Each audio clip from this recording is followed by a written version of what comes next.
Today we're looking at an article by Peter van Inwagen called The Incompatibility of Free Will and Determinism. In this article, he presents something that has since come to be called the consequence argument. He's not the only one who has presented versions of this argument, but his version is the most famous. Now, this presentation of it is not the most famous presentation of his version. He later wrote a short book called An Essay on Free Will that has a more famous version and where he calls it the consequence argument. But this is the first presentation, and I'm talking about this one in part because it's self-contained, it's an article form, and also because it's the version that David Lewis responds to, which I'm going to talk about next. Okay, Peter van Inwagen, this was his dissertation was on free will, so this is an early work, but he has gone on to have a very storied career. He's one of the foremost metaphysicians of the late 20th, early 21st century. He's also famously a Christian philosopher. He's one of the Christian philosophers that is most respected by non-Christians.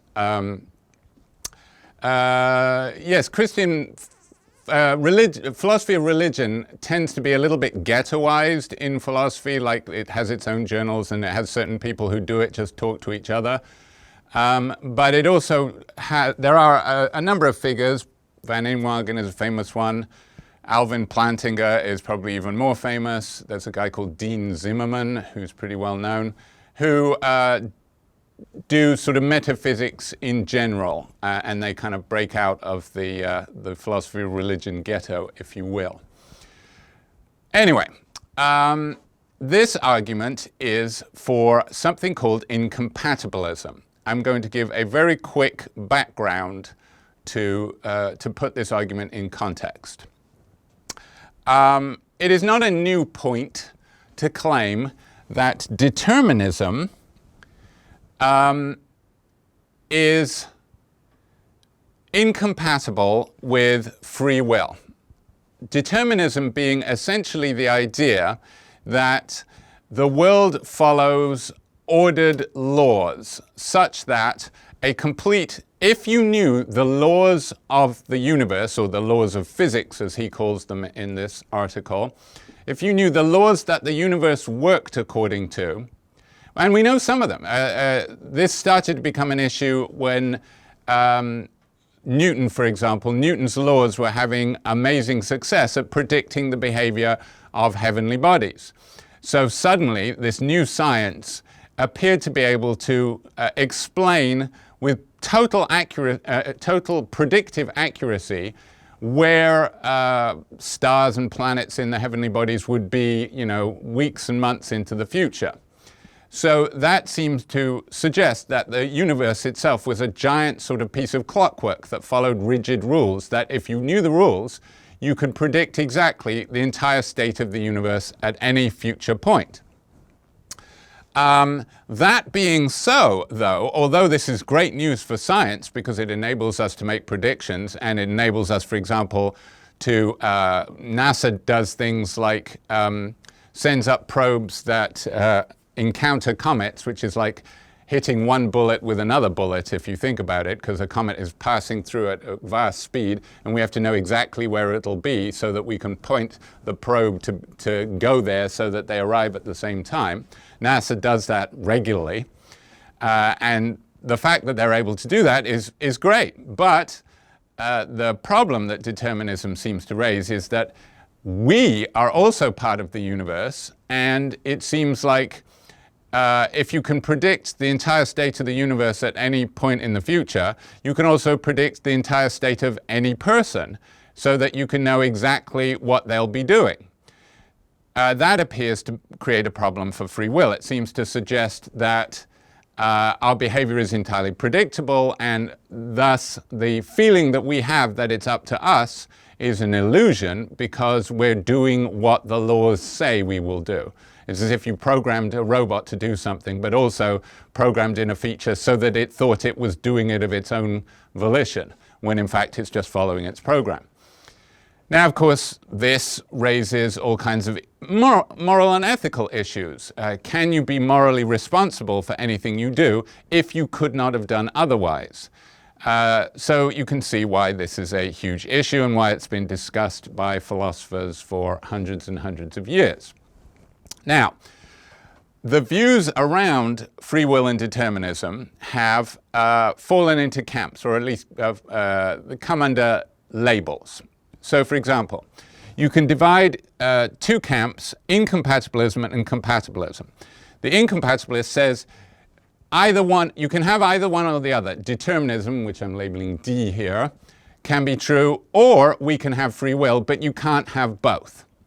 So you can see why that incompatibilists might split into two camps.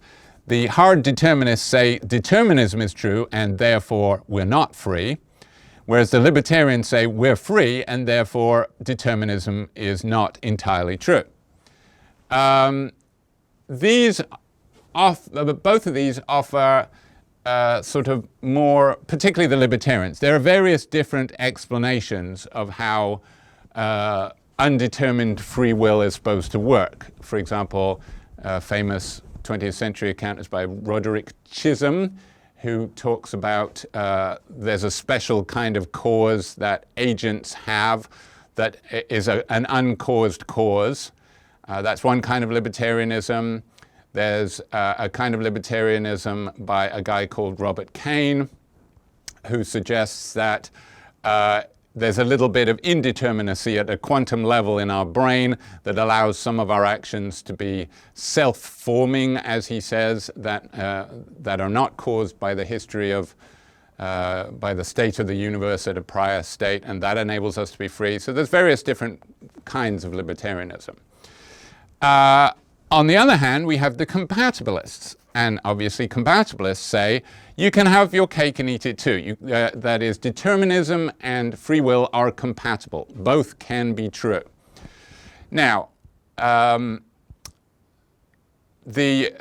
predominant camp in compatibilists are called soft determinists. They say determinism, they explain how determinism is true, and they say that determinism is true and free will is true. David Lewis, as we shall see, defends soft determinism, even though he says, I'm a compatibilist but not a soft determinist. So what that means is he thinks that it is possible for determinism and free will to be true, but he doesn't in fact believe in determinism. I'm not quite sure why. It's possibly because, you know, one interpretation of quantum mechanics has quantum indeterminacy at the microscopic level. Anyway, how the dispute between these two goes, you see a lot of argument. For example, British philosophers, starting from Hobbes, but certainly including Locke and Hume, they tend to be fans of compatibilism. I don't know if this was because there was national pride in Isaac Newton and they wanted him to be right, but they also believed that we were free. And you get sort of different stages of compatibilism. A very simplistic compatibilism says, here's what free will is. Free will is simply doing what you want.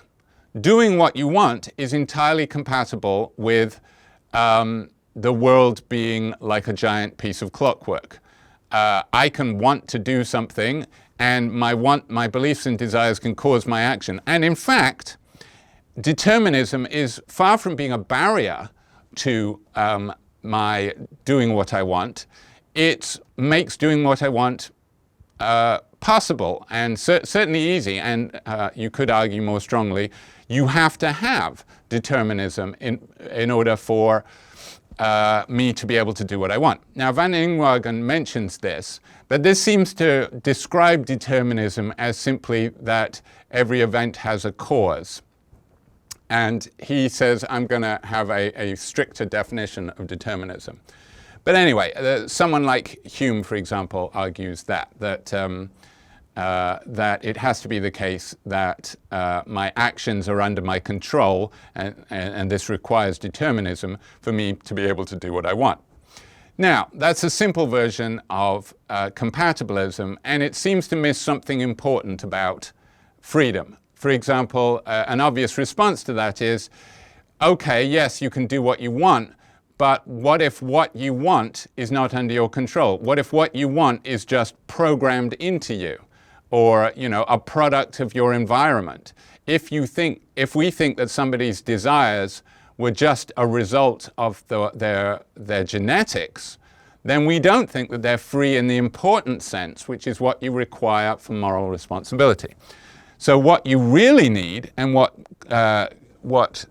simplistic compatibilism doesn't give you, is it's not enough just, freedom is not simply doing what you want, but you have to have this. And in fact, this Van Inwagen defines free will this way. You have to have the power or ability to act otherwise than you in fact do. And that's the thing that it looks like determinism doesn't give you. Now, because it looks like the reason why determinism allows us to predict what's going to happen is because only one possible thing can happen according to the laws and the current state of the universe. So think of the entire universe as like a pool table. And you take a snapshot of the pool table at any moment with the balls where you record the momentum and direction of movement of each of the balls.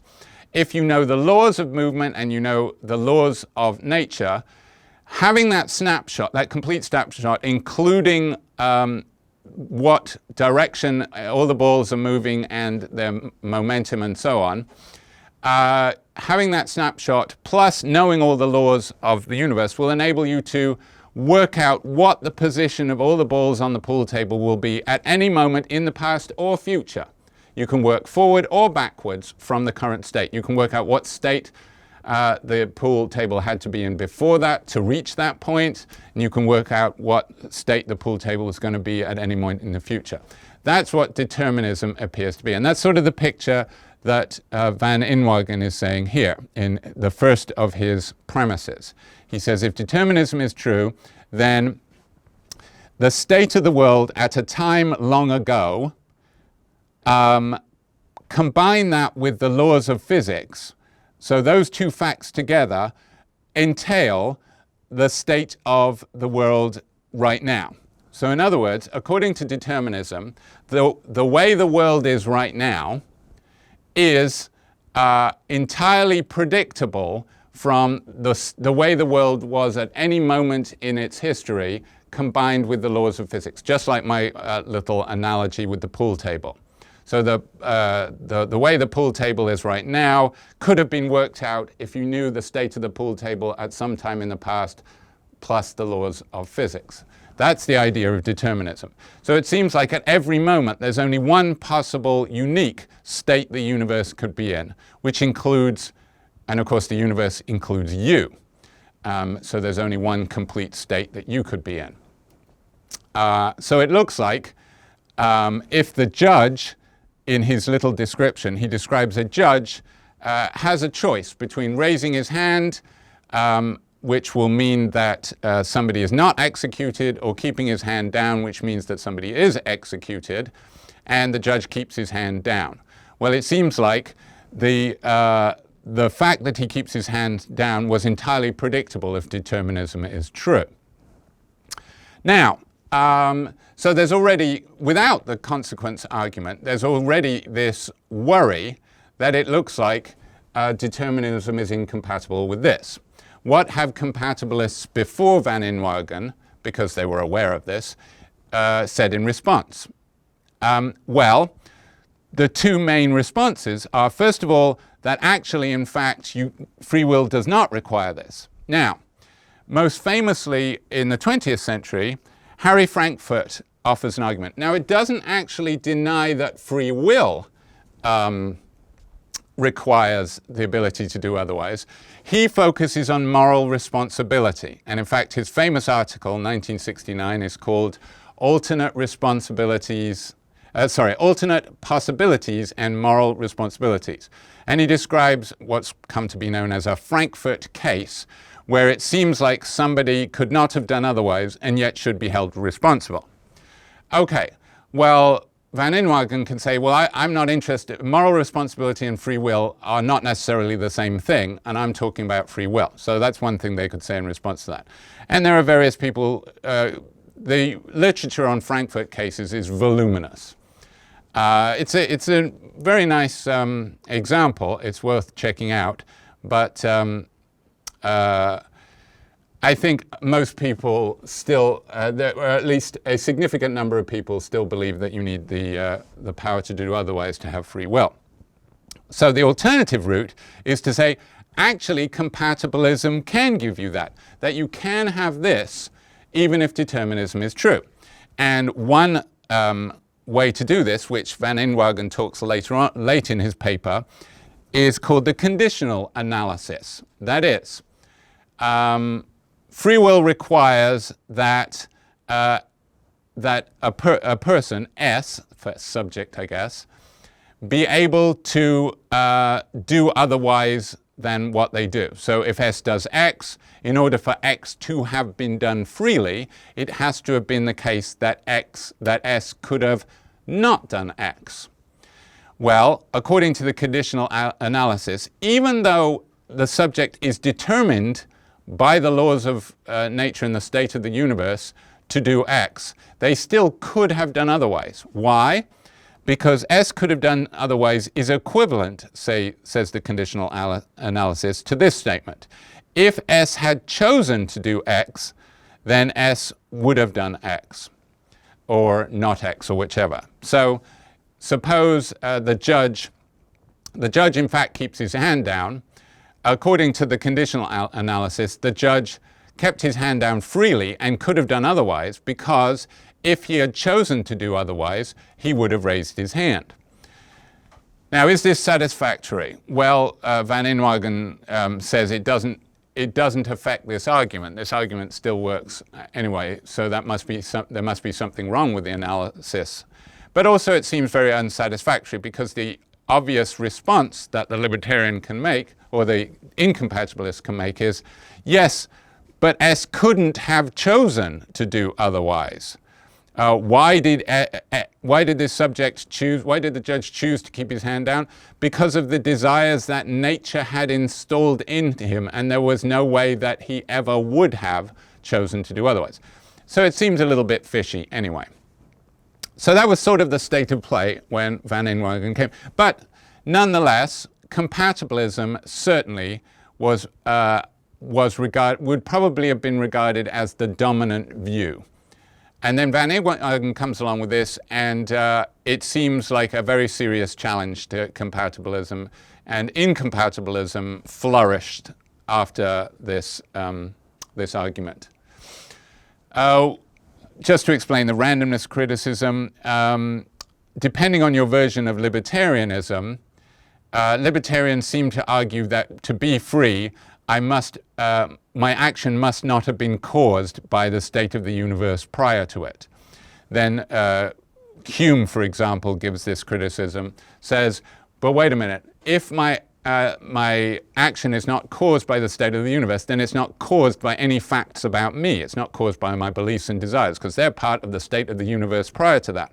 So if my action is not caused by my beliefs and desires, it's not even an action. It's just a random thing. I don't even know why it's happening. It just happens uncaused. And that's not freedom. So that's one criticism. But note that Van Inwagen isn't explicitly defending libertarianism here. He's just saying you can't have both. So he's not taking a side on what kind of incompatibilism he has. He's just saying you can't have both determinism and free will. All right, let's see how the argument is supposed to go. If determinism is true, then the entire he puts it in kind of propositional terms. That is, instead of saying the state of the universe causes, he says a description of the state of the universe. Imagine the entire state of the universe was described in a set of facts joined with conjunctions. So you describe, instead of taking a snapshot of the pool table, God, let's say, describes entirely everything that's happening in the entire universe as a set of facts, like, well, that molecule is there and moving that way.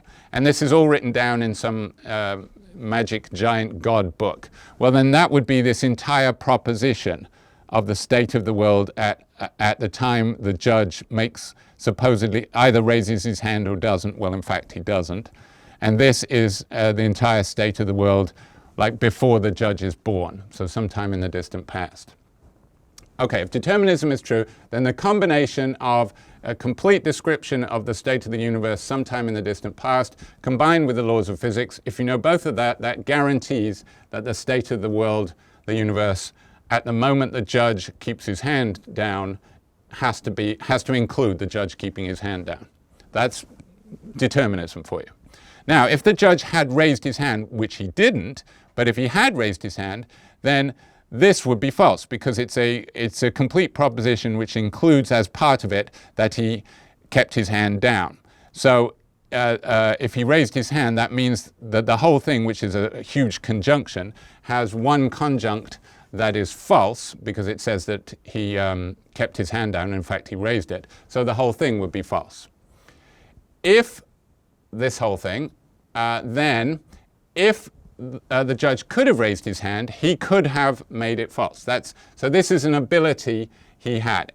If this is true, then if he could have raised his hand, what that means is that he could have made this complete description of the universe false.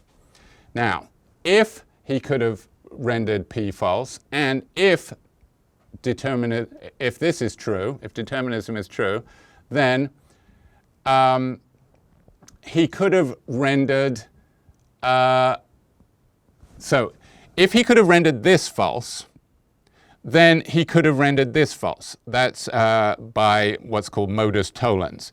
So if he could make this false and this guarantees this, then obviously by making this false, he's making this false. So combine the 2 and 3 and you've got, if all of this is true, then by raising his hand, he could have made the combination of a complete description of the world, let's say centuries ago, which is a settled fact, and the laws of nature, which are also, we would think of as a settled fact. He could have made it false. By raising his hand, he could have made these things false. Now,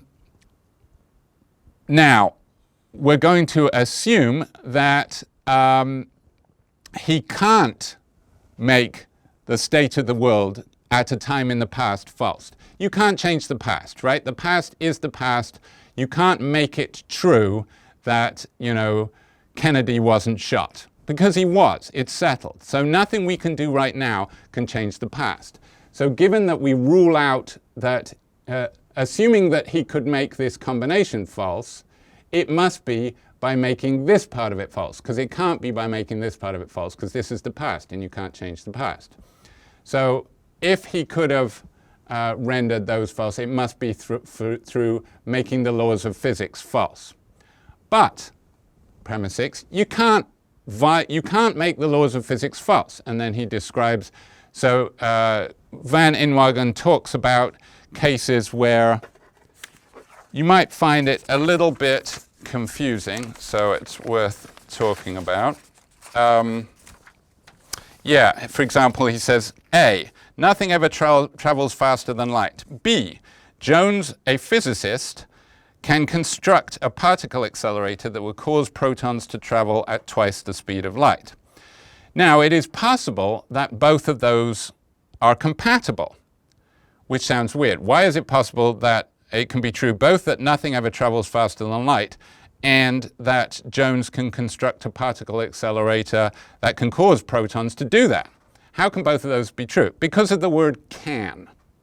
So all that requires is they can both be true so long as Jones never actually does that. Now, what Van Inwagen is saying, so those can both be true, but if they are both true, what that means is that nothing ever travels faster than light can't be a law of nature.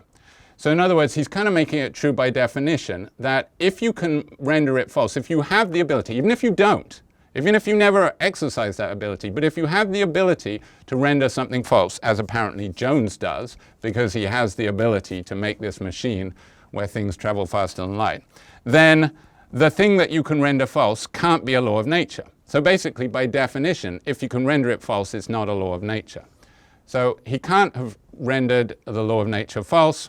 So therefore, if determinism is true, the judge could not have raised his hand, which means that his act of keeping his hand down was not free because he did not have the power to act otherwise.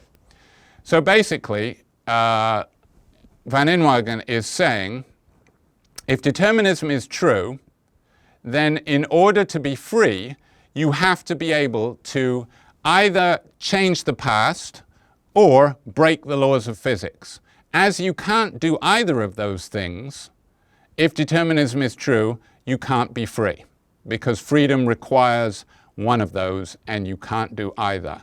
So therefore, if determinism is true, we're not free. So this is why it's an argument for incompatibilism. And it appears to be pretty hard for the determinist to refute, because it looks like each of the premises is pretty cast iron. Does a determinist believe that we can change the past by that I in just acting freely, change the past or change the laws of physics? No, that just seems crazy. So if that's what freedom requires, then obviously we're not free. Powerful argument for incompatibilism. But now we'll see what David Lewis has to say.